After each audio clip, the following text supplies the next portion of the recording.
So over the years, I've used a lot of computers. I've used desktops that were powerful, but they obviously weren't portable.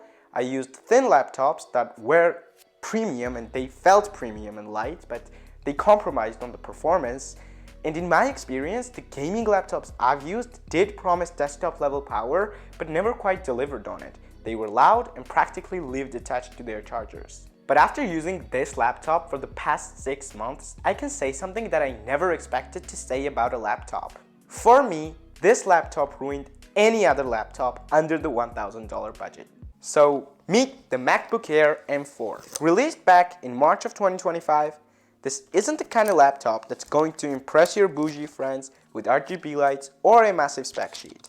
But what it does deliver is something much rarer, a nearly no compromises computing experience. Okay, so let's pretend that this is brand new and not something I've been using for about the last 6 months. Inside, we get the laptop itself, a 30-watt USB-C charger, and a 2-meter USB-C to MagSafe cable. And honestly, as a clumsy guy, I love MagSafe.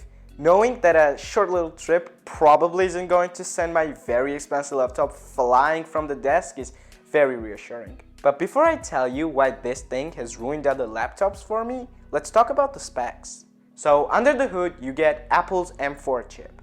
That's 4 performance CPU cores, 6 efficiency CPU cores, an 8-core GPU, and a 16-core neural engine. Thankfully, Apple this time did put 16 GB of unified memory as the starting configuration, so I would feel comfortable recommending this as the base configuration without any upgrades. Storage on the base model is measly 256 GB.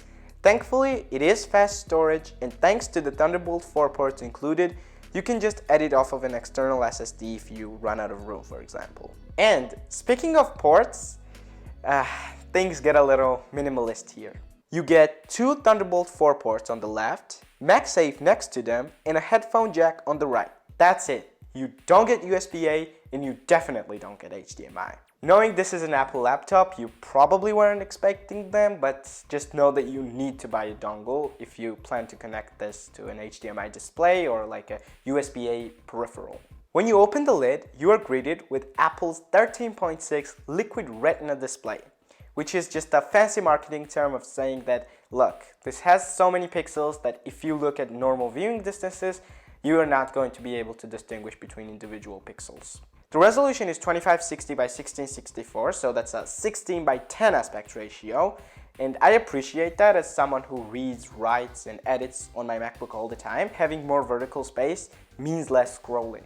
You also get P3 white color and really good color accuracy out of the box, so you get a screen accurate enough to create on, not just watch Netflix. One thing missing is high refresh rate. This panel runs at 60 Hz, so depending on what you intend to do with this laptop, that may be a drawback or not.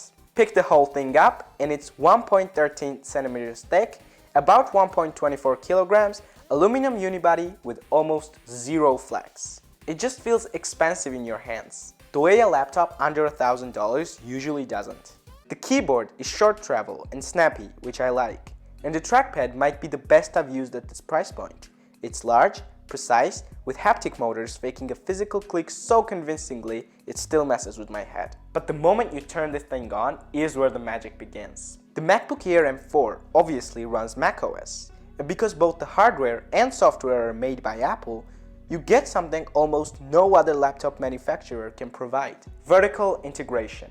Apple controls the entire experience.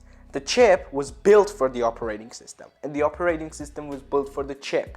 And the result is efficiency. Lots of it. Apple claims up to 18 hours of battery life, and while I've never really set down the stopwatch to measure that, I can say that this laptop can confidently get me through a day of work. If you're just browsing the web, consuming media, the efficiency cores are what's being used, so they save a lot of power. And when you start doing more demanding work like editing a photo, a video, or programming, then the performance cores kick in, giving you a lot of performance. And the result is a laptop that doesn't feel like it has 2 different personalities, whether it is on battery or plugged in. Over about the last 6 months, this laptop has become a part of my everyday life. I've used it to write scripts, edit photos and thumbnails, watch YouTube, browse the web for hours, and of course, edit videos for this channel. And through all that, I almost never found myself thinking about the battery or wondering if I should have brought a charger with me.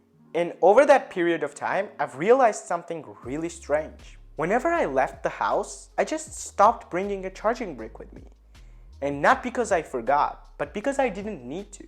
And as for the charging, you actually don't need to bring a separate charging brick for this. It charges over USB-C like your phone probably does. So you can just use one charging brick. I would recommend getting something a little higher wattage than the 30-watt one Apple gives you in the box, because this device is capable of charging at a lot more wattage. So obviously this laptop also has downsides, one of which is the lack of active cooling. While it's amazing that it can get all this performance completely silent, if you run a sustained workload, it will throttle its performance to keep up with you. But for the vast majority of people doing bursty tasks like editing photos, exporting short videos, writing code, or doing schoolwork, the passive cooling is enough.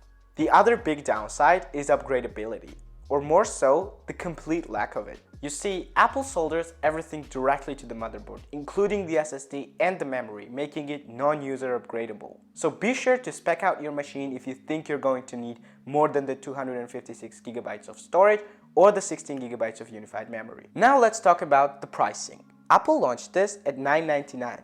Now that the MacBook Air M5 and the MacBook Neo exist, Apple's pulled it from their own store, but retailers still carry it, often for $800 to $900. At that price, it's hard to ignore it. So, did the MacBook Air M4 ruin every other laptop for me? No. There are more powerful laptops, there are laptops that are better at gaming, or laptops that are more upgradable. But under $1,000, this laptop feels like the first one I've used that almost has no compromises. It's silent, it's fast, it lasts all day, it's built really well, the keyboard and the trackpad are nice. And whether it's plugged in or running on battery, it feels like the exact same machine. And overall, if tomorrow a friend said that they wanted a laptop for studying or for school, or basically anything other than gaming, I would feel very comfortable recommending the MacBook Air M4. Thank you so much for watching. If you liked this review, please consider liking and subscribing to the channel. And if you have any questions related to laptops or the MacBook Air in general, please feel free to drop them in the comments. I would love to read them.